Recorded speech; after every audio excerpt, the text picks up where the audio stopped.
नमस्ते बिहार और मैं हूं आपके साथ सोनाली सिंह। तो चलिए बुलेटिन की शुरुआत करता हूं और इस वक्त की बड़ी खबर यूक्रेन संकट पर। यूक्रेन के सूमी में फंसे सभी भारतीय छात्रों को निकालने की कोशिश लगातार की जा रही है। पोल्टावा शहर में भारतीय दूतावास की टीम को इसके लिए तैनात किया गया है।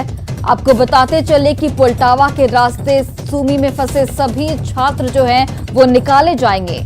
छात्रों को शॉर्ट नोटिस पर तैयार रहने के निर्देश भी यहां पर दिए गए हैं और जल्द ही समय और तारीख जारी की जाएगी। तो ये बड़ी जानकारी दे रहे हैं आपको यूक्रेन संकट को लेकर। यूक्रेन के सूमी में जितने भी भारतीय छात्र इस वक्त फंसे हैं उन्हें निकालने की कोशिश सरकार की ओर से की जा रही है। पोल्टावा शहर में भारतीय दूतावास की टीम को तैनात किया गया है। पोल्टावा के रास्ते सूमी में फंसे सभी छात्र निकाले जाएंगे। छात्रों को शॉर्ट नोटिस भी दिया गया है और शॉर्ट नोटिस पर तैयार रहने के निर्देश दिए गए हैं और समय और तारीख छात्रों के लिए जल्द जारी किए जाएंगे। भागलपुर धमाके को लेकर पुलिस लगातार छापेमारी कर रही है, लेकिन जिसके घर में धमाका हुआ उस घर के मालिक मोहम्मद आजाद अब भी फरार है। वहीं ब्लास्ट वाली जगह के आसपास के घरों से कुछ प्रेशर कुकर मिले हैं जिसमें बारूद के अंश के साथ बम बनाने के सामान भी मिले हैं। इससे आतंकी साजिश का शक जताया जा रहा है। भागलपुर धमाके के और कितने राज।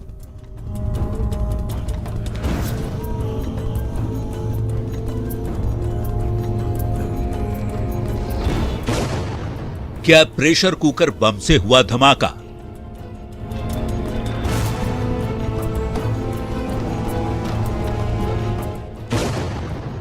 क्या ब्लास्ट का है आतंकी कनेक्शन?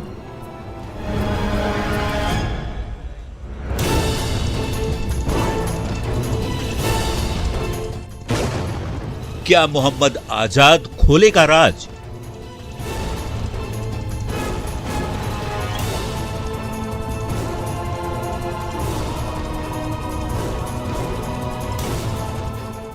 भागलपुर ब्लास्ट को हुए 3 दिन हो गए। पुलिस, एसआईटी और डॉग स्क्वाड की टीम लगातार छापेमारी कर रही है। पुलिस टीम ने घटनास्थल के 500 मीटर के दायरे में रात भर सर्च ऑपरेशन चलाया। करीब 2 दर्जन से अधिक घरों की तलाशी ली गई। तलाशी के दौरान अशोक मंडल और धनंजय मंडल के घर से बम बनाने का सामान और विस्फोटक बरामद हुआ।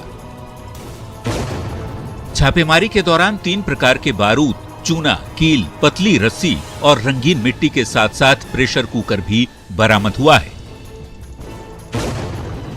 बड़ी बात यह है कि विस्फोट के बाद से अशोक मंडल और धनंजय मंडल का परिवार घर में ताला लगाकर फरार है।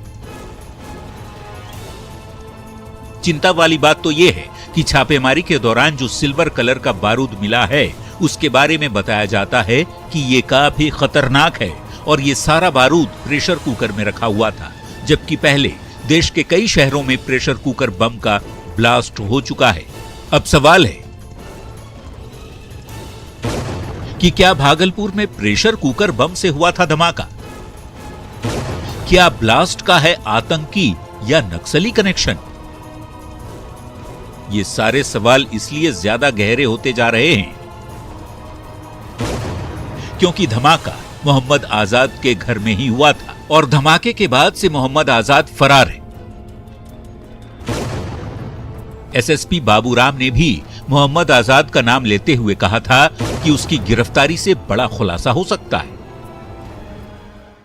इसमें आईओ और एसडीपीओ के नेतृत्व में जो टीम है उनको भी दिया गया है। टीम में से एक अन्य एसएचओ हैं जिनको स्पेसिफिकली ये टास्क दिया गया है मोहम्मद आजाद को गिरफ्तार करने के लिए। उसकी गिरफ्तारी और पूछताछ के बाद हो सकता है कुछ नए सूत्र हमारे हाथ लगे।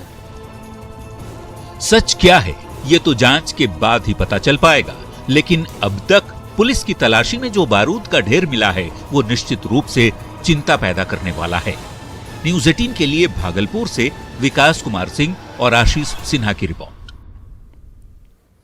गोपालगंज में एक कार से 1,49,00,000 रुपए बरामद हुए हैं। कार पर सवार लोग उत्तर प्रदेश के खलीलाबाद से छपरा जा रहे थे। फुलवरिया थाने की पुलिस श्रीपुर के पास गाड़ी की चेकिंग कर रही थी और इसी दौरान कार की डिग्गी से रुपए बरामद हुए।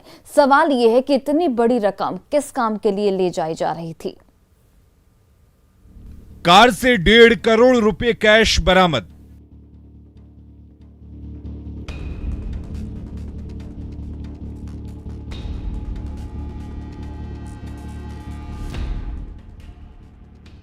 कार की डिग्गी में रखे हुए थे नोट ही नोट।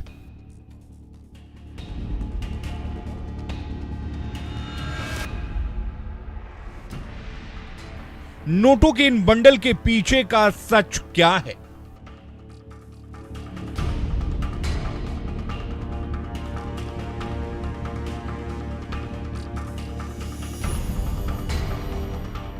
टेबल पर सजाकर रखी गई इन 500 की गड्डियों को देखिए, ध्यान से देखिएगा, क्योंकि इससे पहले शायद ही एक साथ इतने नोट देखने को मिले हों।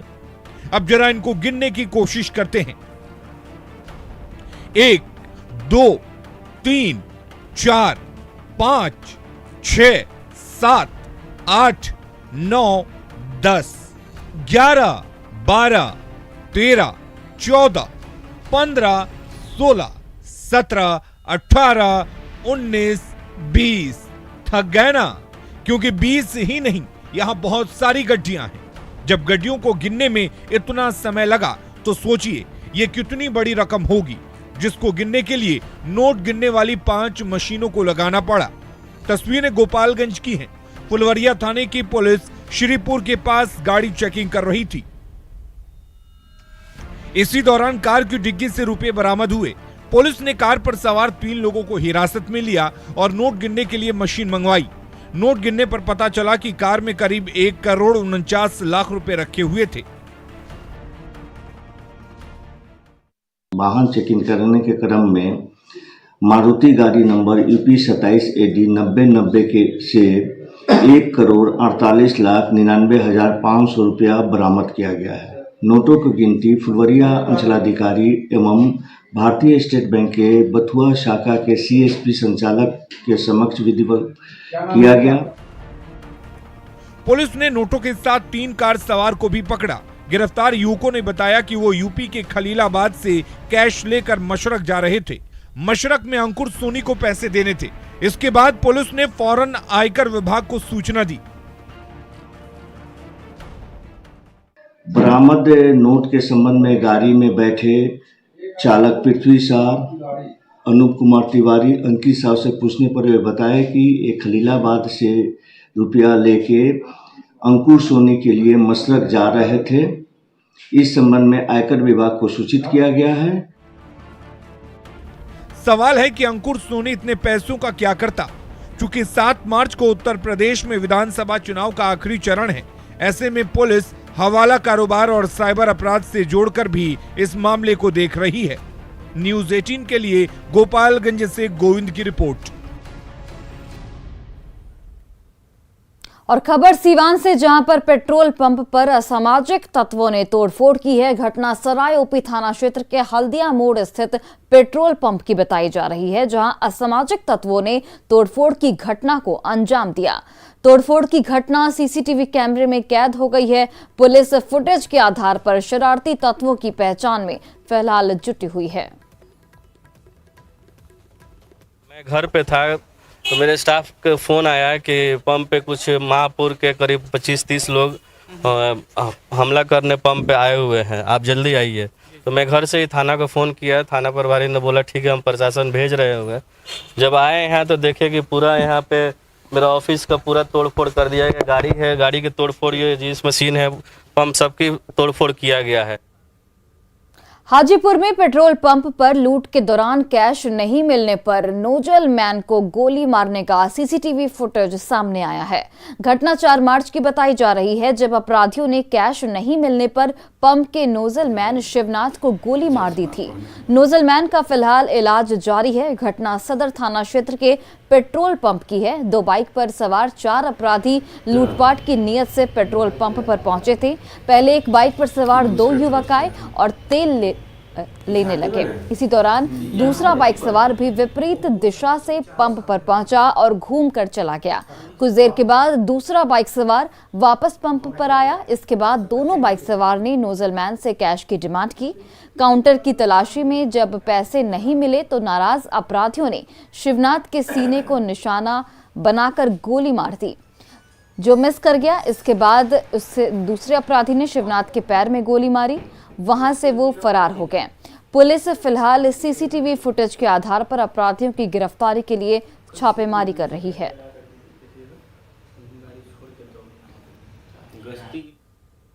अनुमंडल कृषि पदाधिकारी की परीक्षा में धांधली का आरोप लग रहा है और अभ्यर्थी बीपीएससी पर सवाल उठा रहे हैं। अभ्यर्थियों का आरोप है कि जिन्हें लिखित परीक्षा में ज्यादा नंबर मिले, उनकी कॉपियों से छेड़छाड़ की गई और मेरिट लिस्ट के आधार पर असफल घोषित कर दिया गया। इसका खुलासा आरटीआई के तहत मांगी गई जानकारी से हुआ। आरोप लगाने वाले अभ्यर्थियों से बात की हमारे सहयोगी रजनीश कुमार ने। बीपीएससी पर एक बार फिर से धांधली का आरोप लगा है। आरोप अभ्यर्थियों ने लगाया है। अभ्यर्थियों की माने तो अनुमंडल कृषि पदाधिकारी की परीक्षा का जब परिणाम जारी हुआ तो परिणाम में बड़ी गड़बड़ी सामने आई है। यानी गड़बड़ी जो उजागर हुआ है आरटीआई के जरिए हुआ है। अभ्यर्थी जब रिजल्ट से वंचित हो गए, इन्हें डाउट हुआ आयोग पर, उसके बाद इन्होंने आरटीआई डाला और आरटीआई के जरिए जो कॉपी हाथ लगी उसमें आप देखिए किस तरह से बड़ी गड़बड़ी सामने आई है। यानी जो एक्सपर्ट हैं, जिन्होंने कॉपियों का मूल्यांकन किया, उन कॉपियों में छेड़छाड़ की गई है। ये एविडेंस देख सकते हैं साफ तौर से है कि टोटल मार्किंग जब की गई उसमें भी छेड़छाड़ है। यानी अगर किसी के मार्क्स 95 हैं तो उसे घटाकर 93 किया गया, 90 किया गया। बाकी कॉपी के अंदर भी आपको हम दिखाना चाहेंगे कि जब मार्किंग किया गया उसके बाद भी मार्क्स को काट कर क्रॉस करके उसे फिर से कम किया गया। ये देख सकते हैं विभिन्न अभ्यर्थियों की कॉपी का यही हाल है। हम दिखाना चाहेंगे कहाँ कहाँ पर गड़बड़ी है वो आप दिखाएं। ये आप देख सकते हैं यहाँ भी है और बाकी कहाँ पर है आपको दिखा रहे हैं। देखिए ये टोटल जो है टोटल मार्किंग आप देख पा रहे हैं। यहाँ पर भी जो है ओवरलैप है, यहाँ पर जो है ओवर राइटिंग आपको साफ तौर से दिख जाएगा कि टोटल करने के बाद भी क्रॉस किया गया है। और बाकी जो अंदर है वो भी आपको हम दिखाएंगे। देखिए यहाँ पर भी क्रॉस किया गया है। जब मार्क्स देने के बाद क्रॉस किया जाता है तो सवाल उठेगा ही। फिर से 12 नंबर है, इसको 9 किया गया। बाकी और जगह देखिए आप कि यहाँ भी ओवर राइटिंग है और यहाँ भी मार्क्स से छेड़छाड़ किया गया। जिसकी एग्ज़ाम मुख्य परीक्षा 2018 में और रिजल्ट 2019 में दिया गया और इंटरव्यू 2021 नवंबर में और रिजल्ट 2021 दिसंबर में दिया गया सर। और जब रिजल्ट आया उसका कट ऑफ काफ़ी हाई किया गया और हम लोग को मेरिट से बाहर कर दिया गया। जब हम आरटीआई से कॉपी मंगाए तो कुछ कॉपी आया और बहुत असफल कैंडिडेट का कॉपी अभी तक नहीं आया है। लेकिन जो भी कॉपी आया है उसमें हम लोग को व्यापक तौर पे कटिंग किया गया है, नंबर को घटा के कटअप से बाहर किया गया है। पहला गड़बड़ी तो ये है कि पहले मार्क्स हमें 7 मिलता है, फिर उसको काट के 5 कर दिया जाता है। किसी में 6 मिला उसको 4 कर दिया जाता है और उनको उस हिसाब से डिवाइड, मतलब वो जिससे वो अपने वहाँ तक नहीं पहुँच पाए जो उन्होंने फिक्स किया है मेरिट लिस्ट, उससे कम करके उनको कर दिया गया। बिल्कुल, तो जो अभ्यर्थी हैं ये सरकार से गुहार लगा रहे हैं, आयोग से गुहार कर रहे हैं कि जिस तरह से गड़बड़ी सामने आई है इस गड़बड़ी को देखते हुए पुनर्मूल्यांकन किया जाए या रिजल्ट स्थगित किया जाए। जाहिर है जो एविडेंस है वो बताने के लिए काफ़ी है कि जो अनुमंडल कृषि पदाधिकारी का जो रिजल्ट जारी हुआ है उस रिजल्ट में छोटी मोटी गड़बड़ी नहीं है, बल्कि जो परीक्षक हैं उन्होंने कॉपी से छेड़छाड़ किया है। रजनीश कुमार, न्यूज़ 18 पटना। और खबर किशनगंज से, जहां एक होटल से 3 तस्कर गिरफ्तार किए गए हैं जिनके पास से स्नेक वेनम पाउडर बरामद किए गए हैं। अंतर्राष्ट्रीय बाजार में इसकी कीमत करोड़ों रुपए बताई जा रही है। पकड़े गए लोगों के नाम निहाल, आसिर और हुसैन राजा है। जिला वन अधिकारी ने बताया कि स्नेक वेनम की सप्लाई नेपाल में किसी शेर खान और सद्दाम को की जा रही थी और बदले में हाथी के दांत लेने थे। तीनों से पूछताछ में कई खुलासे होने की उम्मीद है। कोई सद्दाम करके है और शेर खान को देना था ये लोग को। हाँ, शेर खान को देना था ये जहर, क्योंकि ये जहर बाहर कहीं जाता है, विदेश। हाँ, विदेश में जाता है। इंडिया में तो इसकी खपत है नहीं, तो ये विदेश जाता और उसके और भी वहाँ हाथी के दांत का भी जिक्र आ रहा है और हाथी के दांत का भी ये लोग के साथ कुछ डीलिंग हो रहा था कि मतलब ये दे देता और वहां से हाथी दांत लेता, दांत लेकर आता, जो कि ये लोग कलकत्ता फिर उसको भेजता। मार्च के महीने में गर्मी के कारण अगलगी की घटनाएं जो हैं वो बढ़ जाती हैं। लखीसराय में इससे निपटने को लेकर अग्निशमन विभाग पूरी तरह से तैयार है। विभाग शहरी और ग्रामीण क्षेत्र के लोगों को ऐसी घटना से निपटने के लिए जागरूकता अभियान भी चला रही है। अग्निशमन विभाग के पास 2 बड़ी और 7 छोटी दमकल की गाड़ियां हैं। वहीं पूरे जिले में अग्निशमन विभाग के पास मात्र 19 कर्मी हैं। वहीं अग्निशमन विभाग का अपना भवन नहीं रहने से भी काफी परेशानियों का सामना करना पड़ रहा है।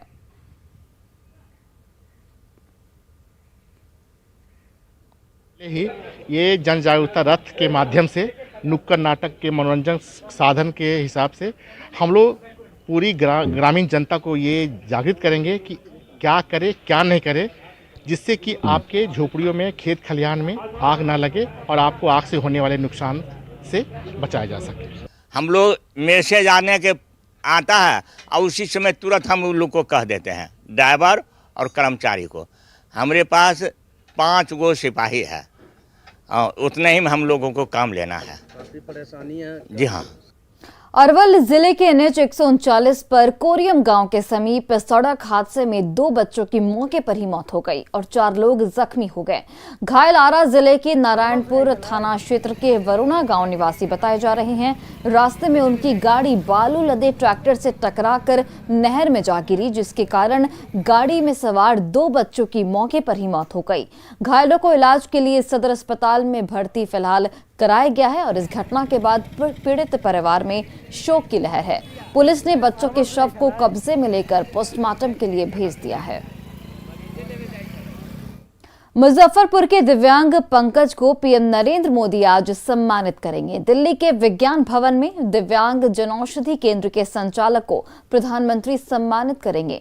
मुजफ्फरपुर के कन्हौली निवासी पंकज कुमार दिव्यांग हैं, पर उन्होंने अपनी दिव्यांगता को अपने ऊपर हावी नहीं होने दिया और अपनी कर्तव्य निष्ठा से प्रधानमंत्री जनौषधि केंद्र खोला है, जिनका जनौषधि केंद्र बिहार का 4था और मुजफ्फरपुर का पहला जनौषधि केंद्र था।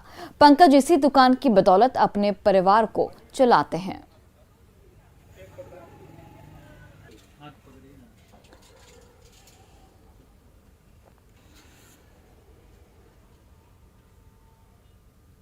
हमारा दुकान जनौषधि केंद्र जो है, प्रधानमंत्री जनौषधि केंद्र लेप्रोसी मिशन चौक के पास है और ये बिहार का 4था और मुजफ्फरपुर का पहला शॉप है। जो उस दुकान को चयनित किया गया है जो अच्छा काम किया है विगत 5 सालों में, उस दुकान को प्रधानमंत्री जी चयन किए हैं जन औषधि सर्वश्रेष्ठ अवार्ड देने के लिए। इंस्पायर बिहार कार्यक्रम के तहत IPS अधिकारी विकास वैभव जहानाबाद पहुंचे। उन्होंने कहा कि इस कार्यक्रम के तहत बिहार के गौरवशाली अतीत के माध्यम से युवाओं में उदासीनता, हताशा और व्याकुलता को हराने की कोशिश की जा रही है और इससे युवा जुड़ भी रहे हैं।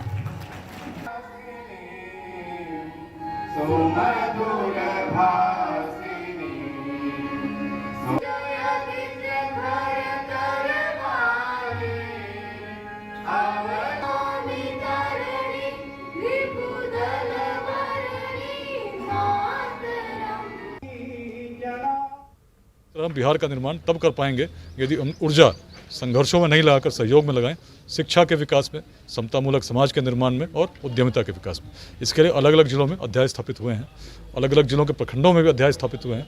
अच्छे लोग जुड़ रहे हैं, प्रयास कर रहे हैं, कुछ योगदान हम दें, जिसमें जो सक्षम है मिलकर उनका सहयोग करें जिनको उसकी आवश्यकता है। पटना बीजेपी ऑफिस में बीजेपी चुनाव अभियान समिति की अहम बैठक हुई।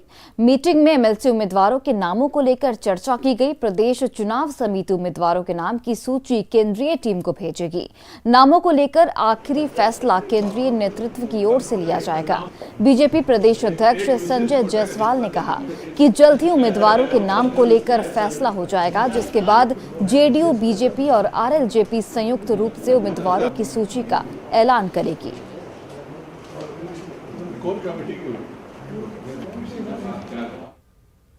सीटें भारतीय जनता पार्टी के खाते में आई हैं और आज चुनाव समिति में उन सभी नामों की चर्चा हुई है और सभी नामों को लेकर के केंद्रीय नेतृत्व के पास हम जाएंगे और केंद्रीय नेतृत्व का जो हमारा पार्लियामेंट्री बोर्ड है वह शीघ्र ही घोषणा करेगा कि हमारे भाजपा की तरफ से कौन कौन उम्मीदवार चुनाव लड़ने वाले हैं, वह तय करेंगे। और उसके बाद एनडीए गठबंधन भाजपा और जदयू एक साथ मिलकर के एलजेपी अपने उम्मीदवारों की घोषणा सार्वजनिक रूप से करेगी।